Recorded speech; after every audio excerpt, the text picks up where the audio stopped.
Welcome to another episode of the Austin Pod.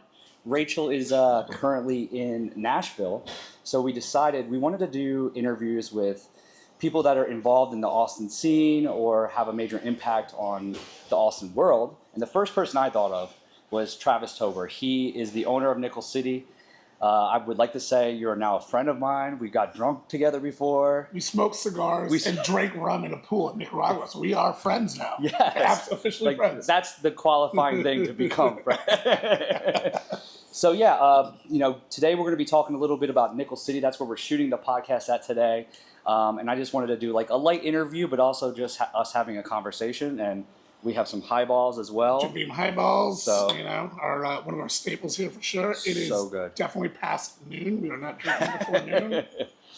So if you want to get rolling, if you want to just tell us who you are, your story, however you want to do it is totally fine. And then it's a kind of a funny story. Not really a funny story, but my name's Travis Tober. I own Nickel City and a couple other venues around town and around Texas, but. I'm from Buffalo, New York, which is the namesake of Nickel City. So Nickel City is actually the nickname of Buffalo, New York. Not a lot of people know that. They never figure it out. And I'm like, oh, okay, makes sense. Yeah. But grew up in Buffalo, hated the cold weather, loved the people, loved the food, loved the bills. Can't do the weather. I can't do cold. So decided to move to Florida. Didn't like Florida. Didn't like the people there too much. And then I moved to Vegas. And when I was out in Vegas, when I was moving, I actually went through Texas, and I don't know why, I just fell in love with it. I was like, I'm going to find myself here someday. And, was out in Vegas and was out there for like a decade, bartending out there. And I decided I wanted to open up a bar. I Googled best place to open up a small business. Austin, Texas popped up, and I was like, this is kind of all roads leading. So I moved to Austin. Worked at the Four Seasons. That was my first job here. Was the Four Seasons, being the property mixologist. Wow, very fancy. Did that, and then I opened up Vox Table. So I think a little bit before your time. Yeah. Legendary brunch for sure. Great brunch. And then just did some brand work, and kind of always had this idea in my head. And then I met my partners, Craig, who used to own Javelina, and Brandon Hunt, who's part of VO 313. And they needed a bar guy to run the bar guy. And I think, hey, we got this bar. It's called the Long Branch. I think we can get it. I'm like, man, dude, that's such a legendary bar. I don't even know if I want it. And we got it. And we decided how long ago was this? 2017. 2017, okay. 2017, wow. Yeah. July 20th, 2017. So we got the Long Branch. And, to our credit, the back bar was still here.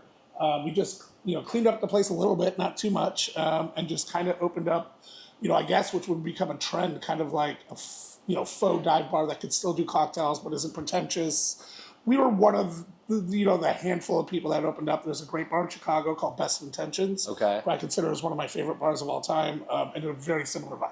Okay. Yeah. So, people heard me say this before, and I'll say it again, but Nickel City is my favorite bar. Thank you, man. I appreciate it. And I'm not just saying that. Imagine that you watch a future podcast with another bar, and I'm like, this is my favorite bar. It's fine, dude. Like I said, I've got my favorite bars. I've got, we all got our places we hang out. Luckily, we do great. Like, we're busy. Yeah. So it's great. Yeah. Well, luckily, we're doing the best bar in Austin competition right now, and you can see the 3 years we've done it, you've made it pretty far every single year. Hell yeah. And my reason for it being my favorite bar is, you can go to different places and get a lot of one thing. Yeah. But here, I feel like I get a little bit of everything. So, like I said, if I'm in the mood for a really good cocktail, the bartenders are super talented. They can do that. But if I'm in the mood for a dive bar, beer, and a shot, I can also do that. Yeah. And that was kind of by design too. When I first moved to Austin, obviously Austin's changed in the last 15 years, 14 years that I've been here. But what I remember, I was on like West 4th or something like that, over near Pesce, and I was at a bar. And I was just visiting before I moved here, and I noticed that there was like a business guy sitting next to like a sorority girl, sitting next to like a punk guy, and they're all talking. And I was like, this doesn't happen in Vegas. Yeah. People get put in there like, oh, people, and it happens now in Austin, like, oh, you should go to West 6, that's where you belong, or East 6, or whatever, Rainy Street, when it used to be an actual bar area. But people like, oh, here. And what we wanted to do was, I think if you play to the same people always, right? Like, hey, we're a $20 cocktail bar, which, hey man, there's some $20 cocktail bars I love. You're going to get the same kind of people. What I want is a diverse crowd that comes in. I want the line cooks. I want them to be able to get a beer, a shot, and a burger for less than $20. And then, but I'm not going to, I mean, we have a $350 1 ounce pour of whiskey back there. If you want to drink that, we will help you drink that. We will let you spend money. But I think, bars and, I used to talk about, I didn't want to go over $10 or $11, on a cocktail price. Unfortunately, because of like insurance has been raised 3-4 times, so much, bigger costs that we're still at the low end. We're at like $12 is probably our average. We're going to keep it that way. You know what I mean? Like it's, I want people to have a couple drinks and be able not to sweat it. I want to see people 3 times a week, not 1 time a month. Yeah. You know what I mean? So it's worked out in our favor. I think we got a pretty diverse, fun crowd. Yeah, it's been good. It's been good 7.5 years, coming up on 8. Wow, 8 years. That's a big factor, right? Like the people in Austin are diverse with their personalities, and the bar fits that. And that's probably why it's successful, like you said. And then jumping over to the food, I think it's one of the best places when it comes to bar food. But what was your thinking behind Del Rey Cafe and how that came about? So Del Rey Cafe is actually a neighborhood in Detroit where Brandon and his brother Zane grew up. Okay. So they grew up in the Del Rey neighborhood. And it kind of spoke to me a little bit too. My grandparents used to live in Del Rey Beach, Florida. And so we did the Del Rey, which was originally going to be all Detroit, Detroit sliders, Detroit conies, fries. That was it. And then I was like, well, listen, man, I'm opening up a Buffalo themed bar. I have to have wings. Yeah. And like the wing recipe is still the same wing recipe I used when I lived in Buffalo, working at a sub shop when I was like 16. It's the same exact blows recipe. my mind. Yeah. So I just took that recipe over here, and then, we got that. And our whole thing is, we wanted to be open at 2 a.m. We wanted the bartenders and those people that get off to be able to come in and get have a good time. And 8 years ago, there wasn't a lot of places that were open super late doing food. There's a few now for sure. But still, it's light, yeah. Yeah, I mean, up in Fort Worth on Nickel City up there is one like best late night food. I think this is 5th year in a row they won it. Wow. We never It's the same time, 2 a.m.? Same time, yeah, 2 a.m. Wow. Yeah, food right till 2 a.m. I mean, there's times we're putting in food orders at 1:55 a.m. Put them in the to-go container, but we're still getting it out. It's been good, and keep it affordable. You know what I mean? Like that's it. That's a big. Yeah, don't you guys do a wing night here? That's pretty good. Yeah, 99-cent wings on every Monday. That's awesome. Cool. I mean, it used to be 79 cents, but chicken prices got crazy during COVID. I've seen specials in Austin where it's $2 wing nights. Yeah. So I think that's pretty damn good. Yeah.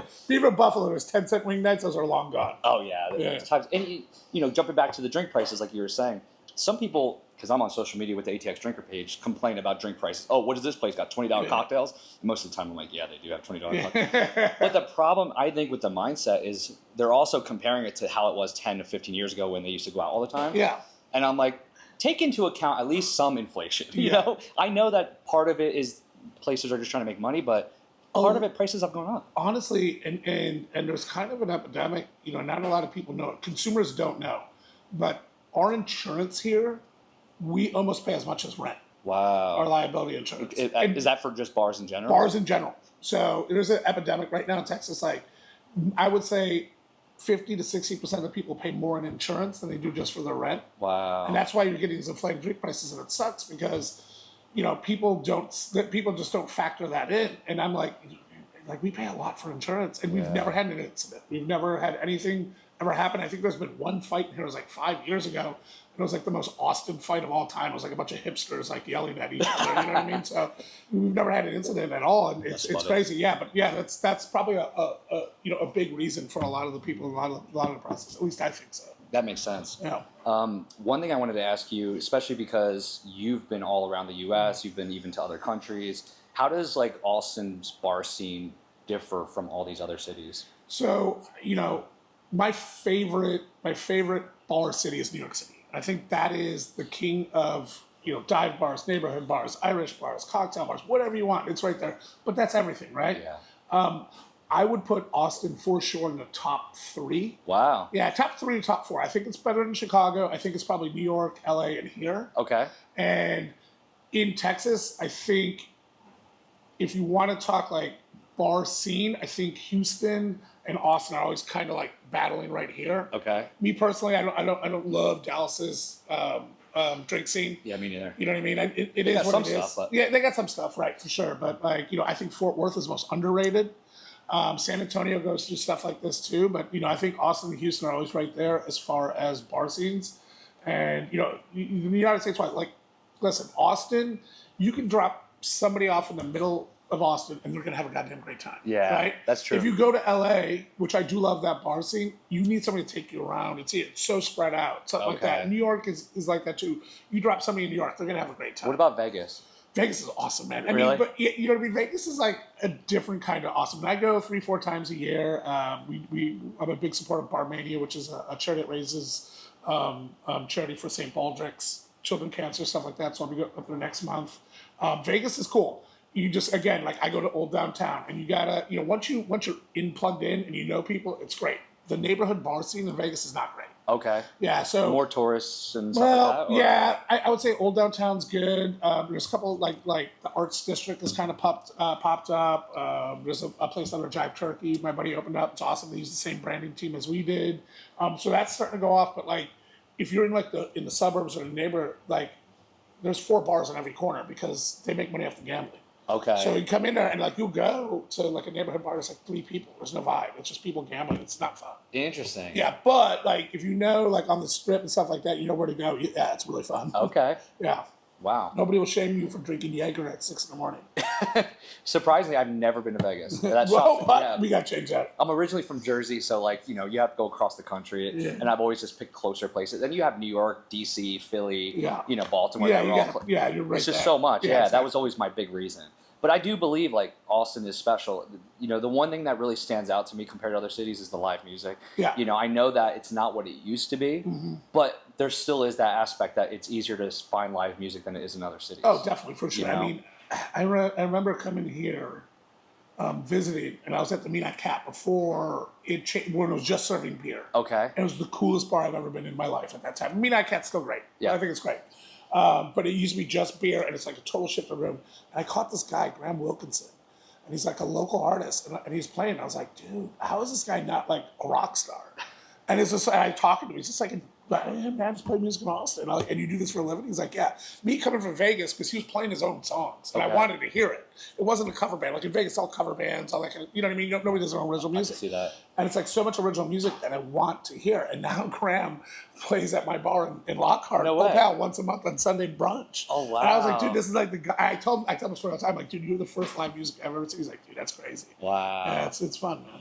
Yeah, so that's a good point. You said you're Old Pal and Lockhart. Yeah. Can you say like kind of some of the bars that you own or you are part? Yeah, owner yeah. in? So out in Lockhart, I have Old Pal, Texas Tavern with my partner Jim Lee, and then with my other partner Kay, I have Best Little Wine and Books. So it's a bookstore and does French-ish type food, and it's like a packaged wine, or it's a wine bar you can drink. I haven't been there yet. I've been to Old Pal, which I love. Yeah. The food was awesome. Oh, thank you, man. Yeah. Appreciate it. Yeah. But I haven't been there yet. I want to. Yeah, check it out. And then and there's bars out there that there's Case Room that opened up. Case Room's kind of like a little speakeasy that's open like 4 or 5 days a week. It's behind a music store. It's super cool. And Lockhart's only 30 minutes, right?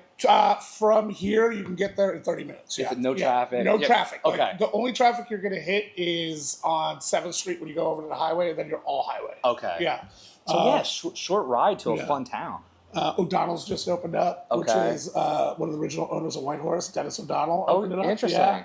Yeah. So it's the new East Austin. Funny though, I was thinking about this the other day, but Whitehorse and Sagebrush, they both opened like kind of recently. Yeah. But people think they're like Oh, old school Austin. I mean, Whitehorse is one of my favorite bars of all time. I Same. remember walking in Love there. it. I used to go every Wednesday when I was over at the Four Seasons and go see Mike and the Moon Pies before they got really big. And they were just the Wow. house band. That's crazy. And now they're like Rolling Stones' best country music band, all this kind of stuff, and it's insane. They got their start at basically they got big from Wednesday nights at the White Horse, Wow. and it's so nuts. And then if you ever like Zach Bryan shot a music video at Sagebrush. Yeah, I saw that. Yeah. And it plays at his concerts now. I'm like, oh, that's my buddy's bar. Yeah. It's so insane. I actually love Sagebrush, but it cracks me up. I think they opened like 2019 or 18. Yeah, something like that. Yeah, it's 2019, and then they really popped off during COVID because they had so much room. Oh, okay. Yeah, so they could do the really space. Yeah, they had the space in there. Interesting. Yeah, for sure. Yeah, because some people will comment and be like, "Oh, show this bar. That's true old Austin." And they're like, "Oh, you have no idea." But I think it used to be another bar anyway. Yeah, it was a little Tejano nightclub. Okay. Yeah, it was there. They got shut down for something. Who knows? Okay. But no, Sagebrush is great as well. Freaking love Sagebrush. I live right next to White Horse. Whenever I pop in there, it's always a good time. Like it even though I think it was 2011 open, it still does remind me of old Austin just because like people don't care who you are in there. I mean, I've had people grab my girlfriend and just start dancing on the dance floor. Yeah, for sure. So it's definitely right. It's like if Quentin Tarantino opened up a honky tonk. That's how I describe it. If Quentin Tarantino opened up a honky tonk, it's great. I've caught some great music there. I love going over there. One of the bars I still go to. That's cool. So your Lockhart, you have some places. What about in Austin? What are you involved in? So I got Murray's Tavern over on the east side. I'm part of Uncle Nicky's. And so we got Hyde Park. They're now South Lamar. Yeah, right there, right next to Loro. I help out the guys over at La Volta Pizza as well. Okay. Swim Club over in the Old Sheridan, which is now the Downright Hotel. Super fun place. Yeah. Nickel City. Obviously, right? Yeah. You know what I mean? So, yeah. I'm a Murray's Tavern, man. I mean, it's weird. I don't know how to describe it because to me, being from the Northeast, it reminds me of like a pub out there. But the food is so damn good. That prime rib blows me away. I get the steak tartare every time I go because I'm also trying to get my protein. Yeah, no, man, it is. So Nickel City is based on Buffalo. Murray's Tavern is based on New York City. It's based on my grandparents. So Nickel City is basically my grandfather's bar, who he would take me, he would go cash his check on a Friday, give me a roll of quarters, go play the pinball in the corner, and he'd sit up there and drink Labatt's and hang out with his buddies, stuff like that. Now my grandmother is a little more posh. She grew up in Jersey and New York City, and she used to talk about PJ Clark's and all these nice bars, and she's like, oh, that's a real bar, that's a real bar. So I always dreamed of this, and I finally went to New York, I went to PJ Clark's. Oh, man. That's what we based it on, it's like kind of my grandma's, and that's my grandmother's maiden name is Murray. So it's not an Irish bar, it's a New York style tavern. And it feels like that when you're there. I feel like I'm in a different city. Yeah, honestly. and it's like if you're not from New York, you're not from the Northeast, you're kind of like, oh, this is an Irish bar. You know what I mean? But hey, whatever. We do not discriminate. We have the Guinness. We've got fish and chips. Like we're, Irish bar-ish. Sure. And I think that's needed in the East Side. We have a lot of party bars out here, or dive bars, whatever, but we don't have that. So I feel like it fits that. Yeah, it's been a good year over there, and keep it going on. Amazing. So that dives into it with you being involved in so many different places. And I want to make it about Austin, Texas, with this being the Austin Pod. But what do you think it takes to be a successful bar in Austin, Texas? Man, it's getting harder and harder these days. Like you see, most of the new spots opening up are like from people from out of town, which is great. You know what I mean? Once you get popular and you get all that stuff, you're gonna have the New York Cities, the LAs, the Nashvilles trying to come in, stuff like that. Look at Nashville in whole. Besides, the Broadway or whatever that is, like there is probably 20 imports from other cities. You know what I mean? Like, we got a great bar coming up here that's from New York City, Mother's Room. Yeah, I can't wait for that. Yeah, I'm excited. That bar did some damage to me in my younger Really? years. Yeah, it's always 4 a.m. there, and it's just like, it's at 4 a.m. I got to get the hell out of here. They were Nashville originally, or no, New York City originally. New York City. New York City. They did New York City. They did Nashville, Chicago, and now here. TJ's a good friend. I've known about it for probably a year and a half. Are they going to do a pop up here? They did one at Murray's. Oh, okay. They did one at Murray's. I think they're really close to opening. I think they're probably I would say this month. Wow. Yeah, do you know where they're at? They're on. Sorry, TJ, if I'm ruining surprises. They're on E6. E6. Okay. Yeah. I think I might have saw it there. Yeah, I think they're right across from Hotel Vegas. Okay. Yeah, right over there. One of the newer builds. Yep. I saw. I was walking by and I saw somebody working on the computer with the bar in the background, and I was like, oh, I wonder which bar this is. So. Yeah, but to be successful in Austin, you know what I mean, and I'm successful in certain aspects, stuff like that. But you really have to just pay attention to your market. You've got to roll with the punches, right? You've got to, you've got to be able to change and just go with the trends, right?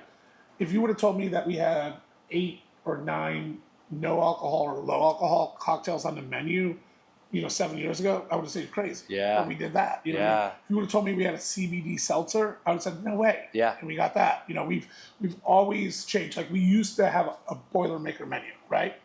And we had it, and it was just like, because that's, I go to a bar, I have, a shitty beer and a shot of good tequila, And the Nickel City is $7. You get a Coors and a Jim Beam.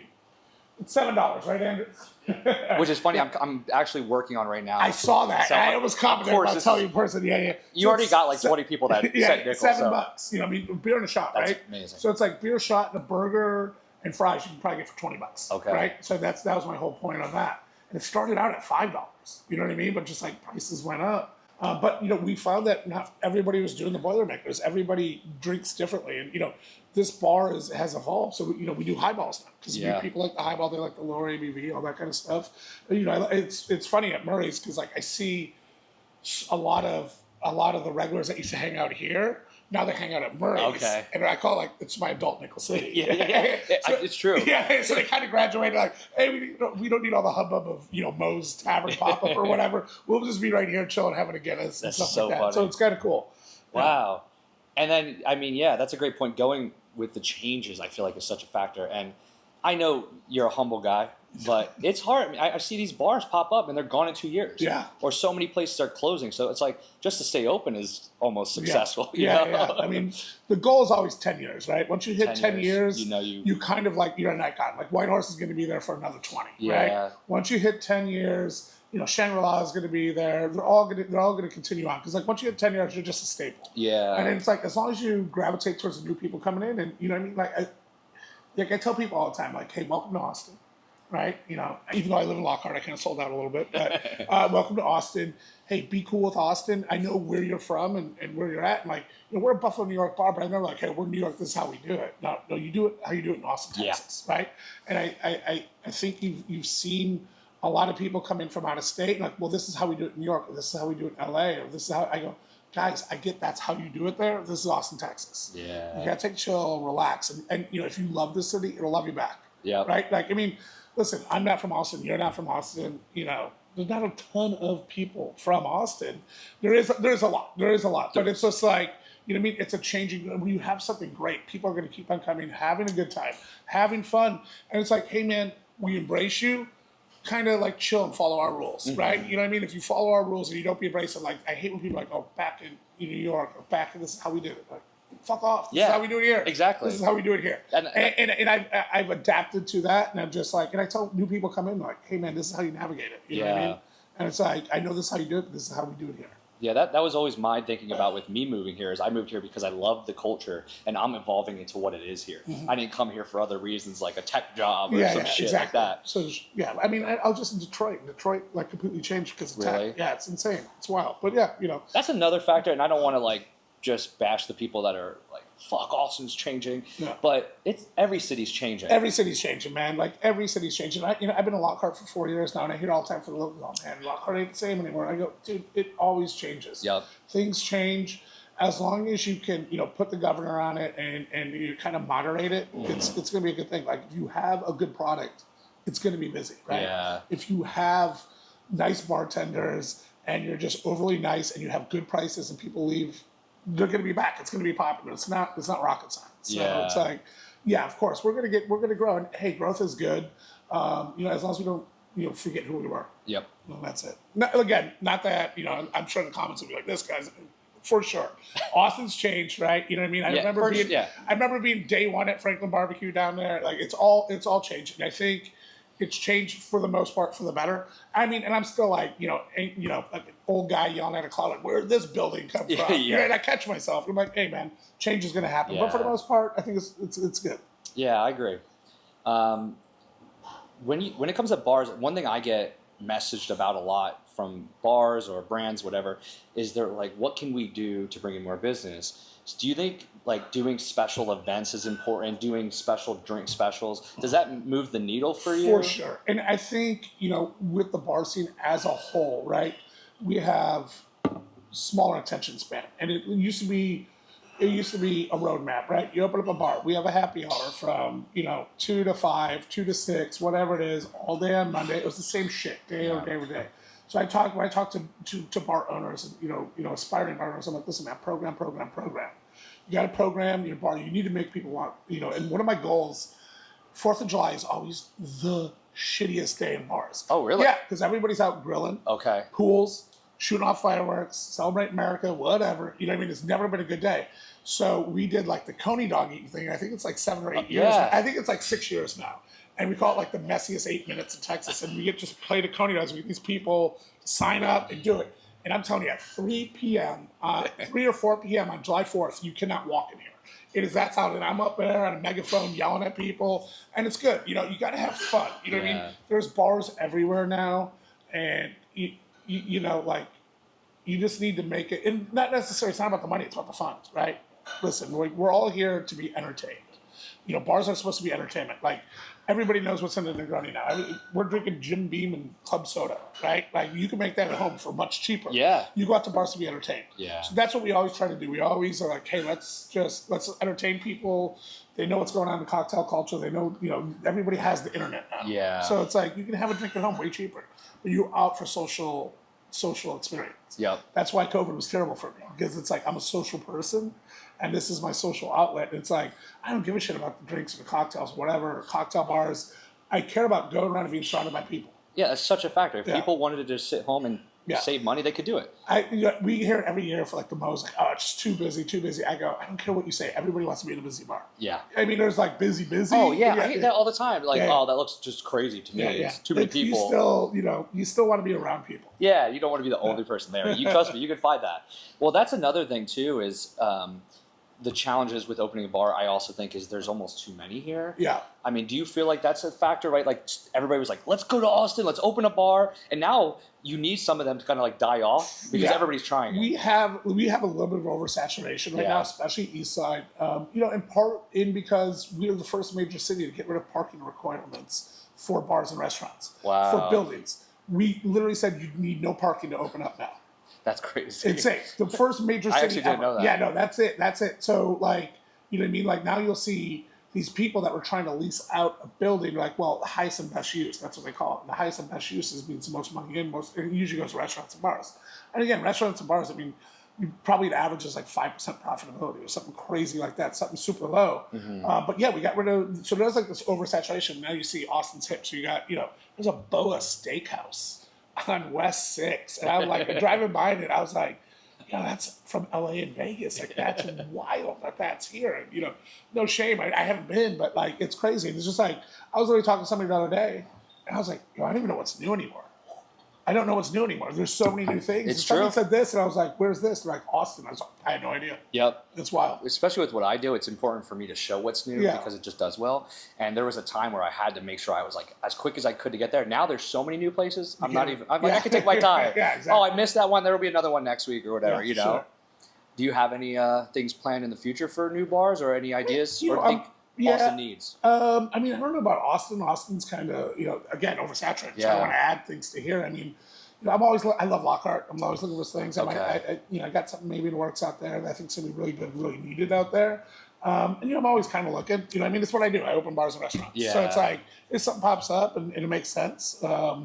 But like as like the day-to-day operator, like, you know, I'm in Nickel City and, you know, I help out at Murray's and stuff like that. But like, yeah, I want fun stuff, right? Yep. Yeah, need fun, non-pretentious, you know, neighborhood bars. And I think, you know, that's what Nickel City is kind of lightning in a bottle, perfect time. Like when we opened in 2017, it was all the mustache bartenders with the suspenders, and you know, at that point, like $13 cocktails, and you know, all like this, and like trying to give you a lesson every time. You know, hey man, sometimes I just want a goddamn drink. Yep. And it's like we opened up, and it's like, oh, you know, I remember there was somebody who's like 2017, 18. I was like, oh yeah, what do you want? More money? He's like, I don't know, what do you want? I go, oh, we got a, you know, great last word on the menu. He's like, they know how to make a last word here. I'm like, dude, we've got 300 classic cocktail recipes in there. Yeah, we can make whatever you want. And I think that's good, right? We don't need to give you a history lesson on it or any of that shit. Is that a big thing for you? How serious do you take bringing in new bartenders? I mean, I think here, like the average, like, and we don't get, like, you have to bar back first. Okay. You have to bar back first here. And I mean, there is Amanda Jones, who's, you know, who runs the show now. She started as a bar back.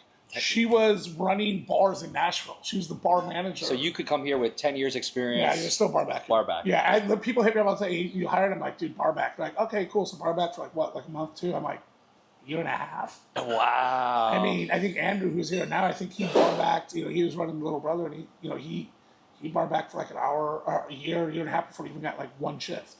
And that's just how it is. You know what I mean? Like we take it super seriously. Like, I wanted to not be, there was kind of a little like too cool for school when I moved to Austin. It was just kind of like, oh, we're just, we are lucky we're giving you a drink. I just wanted to avoid that. I just wanted to have nice people. Yeah. You know what I mean? For sure. So, yeah. And I feel that way. I don't know. That's like, I feel like family when I come in here and everybody just recognizes you, and there's something to that, Yeah, for sure. And that's what we try to do. Yeah. It just blows my mind how much Austin's changing, and I don't know. I love it. I think the change is good. The one thing that I don't like is it feels like dive bars are fading away, like true dive bars. Yeah, true dive bars. You still have like, I'm not gonna say Don's Depot is a dive bar, but it's like a very old school bar. You got, what's the one up north that you walk up the steps? Oh, Barflies. Barflies. That's a true dive bar right there. Yeah, the first bar I went to when I moved here, and I remember walking in. And like they had like Eagle Rare for like $5 a shot. No way. And I just moved from Vegas. That was like $12 a shot in Vegas. I was like, I'll take it, right? And I think I drank like half a bottle, got hammered, and I left my hoodie there. Yeah, when I went there for the first time, I remember thinking, "Oh, this is a dive bar," because you almost feel sketched out. I don't even know if I should be here. No, it's awesome. I do love that. I actually was just there like last month. Really? Yeah, I don't get up there too often. When I remember, I'm like, I'll swing by. Check it out. And, same shit. I love it. Which that leads me to another question, which is, bars that you're not involved in. What are like a couple of your favorite bars and why? So, I call it the trifecta. Okay. Right? It's a trifecta of my favorite bars in Austin, and it is the bars I go to the most that aren't mine, that I'm not working at. And the three greatest bars in Austin are Deep Eddy Cabaret, upstairs. I do like, Pool Burger, but like upstairs. Yeah. Love it. You go there during the day, and I'm like a happy hour warrior. Like that's when I'll go to bars. Yeah. Deep Eddy Cabaret, Don's Depot, absolute gem. I know. I've been finding out you're a huge fan of Don's Depot. Yeah, I am a huge. I mean, listen. Yeah, I voted for them over my own bars. You can fact check that. I believe you. I believe you. I love Don's, man. Just going in there. If you haven't been to Don's Depot to watch Jeopardy at Jeopardy time, it is the best time. It's all regulars. There's no music. Okay. Jeopardy's on. Have you done this show? No. Oh, we're doing it. Okay. We got to go. Deal. You get a big thing of popcorn. I get a Maker's Mark on the rocks. And I sit there and I play Jeopardy with all the bartenders and the regulars. It's fantastic. I love that. Yeah, it's fun. And then Texas Chili Parlor. Okay. Oh. So TCP is super special. I wanted to do a post. That was one of those bars that I'm like, should I just not post? Yeah. But I think it would be fun to like maybe tell the history and all that stuff. I mean, here's crazy history. Before the cocktail revolution, Texas Chili Parlor was the #1 consumer of green chartreuse in the United States. No way. Yeah, and it was in that movie. Damn it! It was the Quentin Tarantino movie, the stunt one. I know what you're talking about. I forget what it is. Anyways, so that's filmed inside of Chili Parlor, and there's a scene where Quentin Tarantino cheers. We drink chartreuse. So nice they named it twice, green chartreuse, and they do shots of chartreuse because Quentin Tarantino used to hang out there. And if you look at it, they have a cocktail menu. It's like green chartreuse Monster Energy drink, like a green chartreuse Long Island. Oh my god! And like a shot of green chartreuse. See, that's cool enough right there. Yeah, so it's crazy, and it's just to me. Like just quintessential. I mean, I was there last week. I mean, I probably go there. Do you go to eat or have a drink?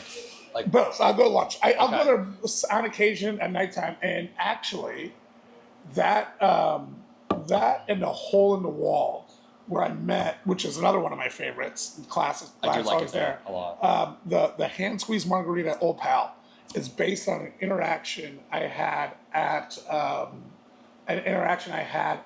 the Hole in the Wall when I first visited. Okay. Dennis O'Donnell was bartending, who owns the White Horse and now owns O'Donnell's in Lockhart. I walked in, and I tell the story to Dennis, and he's like, "Oh, that's crazy." And I walked in. I'm literally heading to the airport, and I walk in. It's 3 in the afternoon. I walk in. Dennis is wearing overalls, no shirt, cowboy hat. Like, welcome to Hole in the Wall. You want the best goddamn margarita you've ever had in your life? And I was like, yeah, I'm sold. I just see him take well tequila, boom.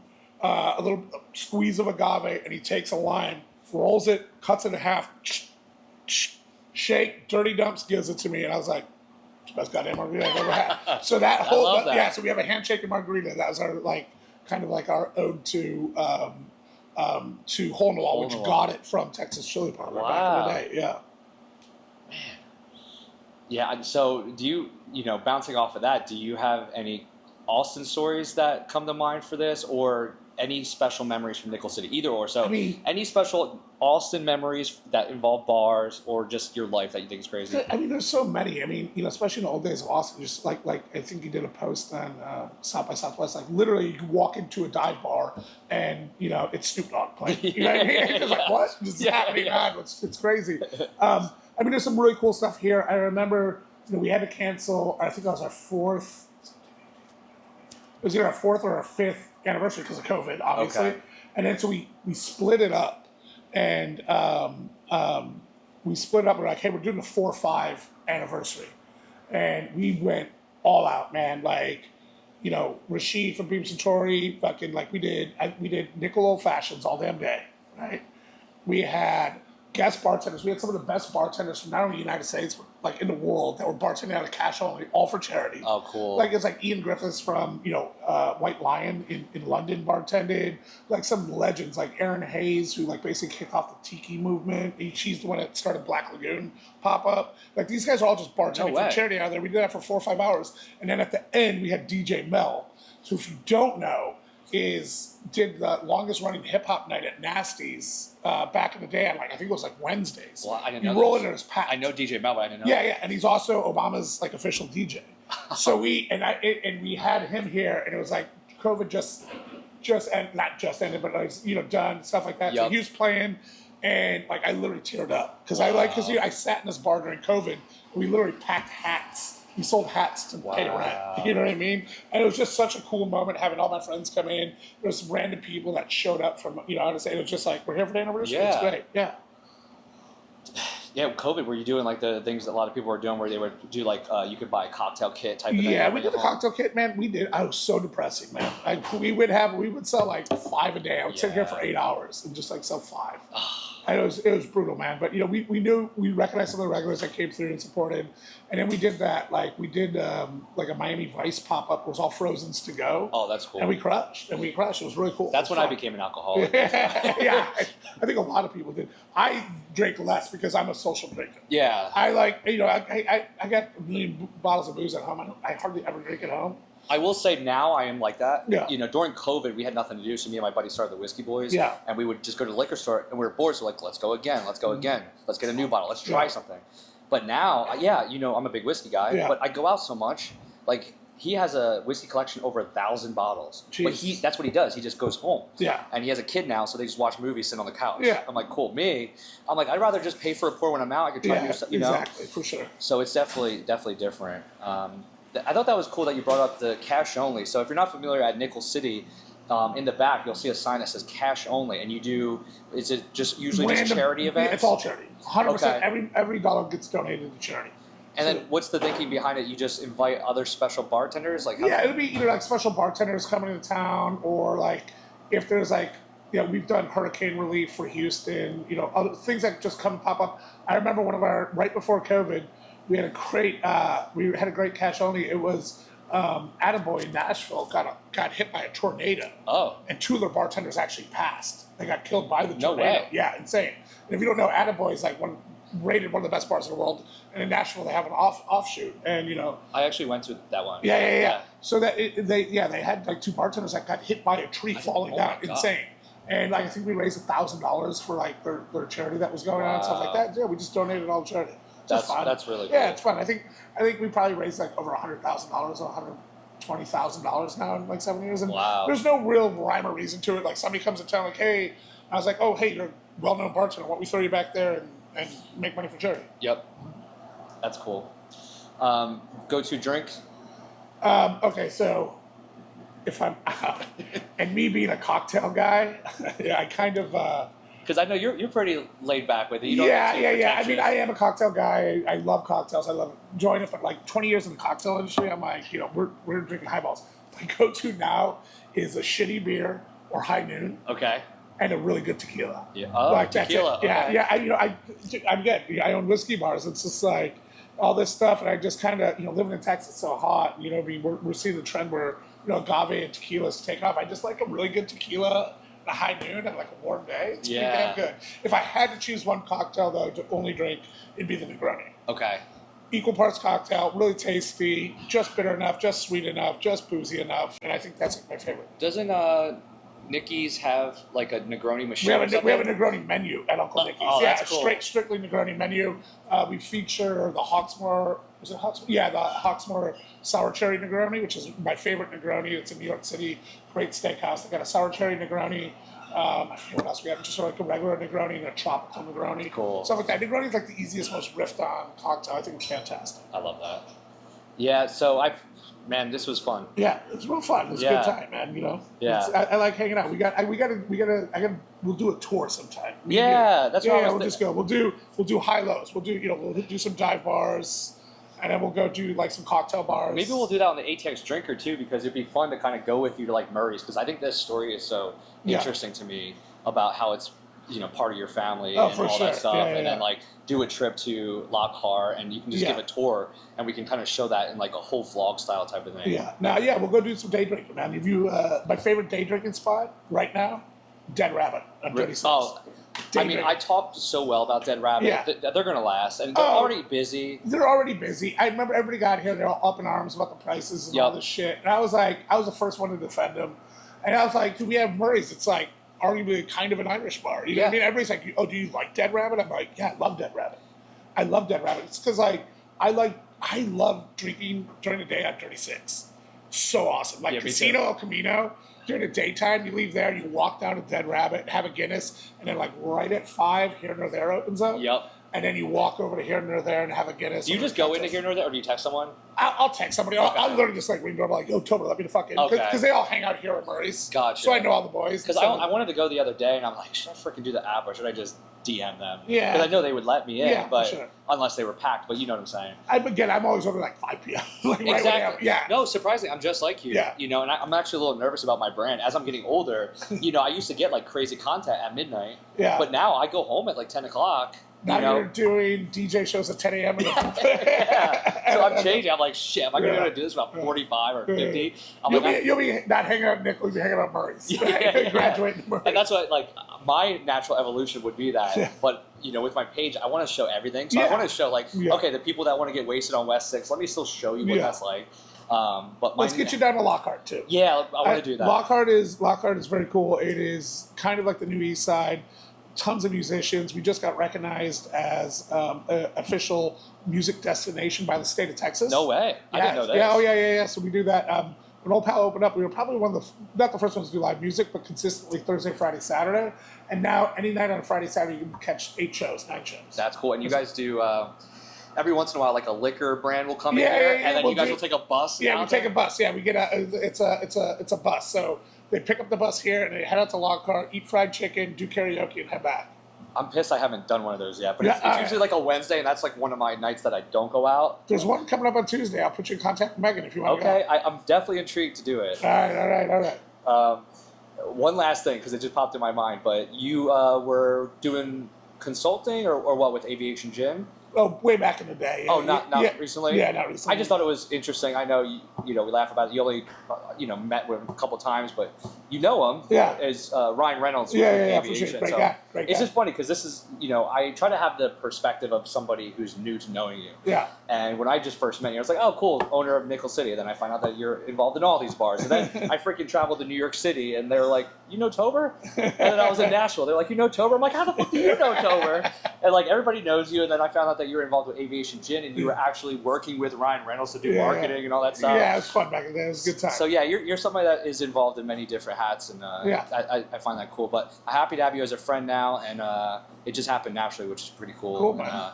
We're definitely going to do some more drinking after this pod. So. For sure. Yeah, I'm stoked to be the first guest. Yeah, exactly. Yeah, the first person to tell the story for the Austin Pod, and many more to come. So yeah, absolutely. Well, thanks, man. Make sure you hit that subscribe button, like this post. And then, more to come. Every Monday, we're going to be putting out a podcast, and we will see you again. Cheers. Cheers.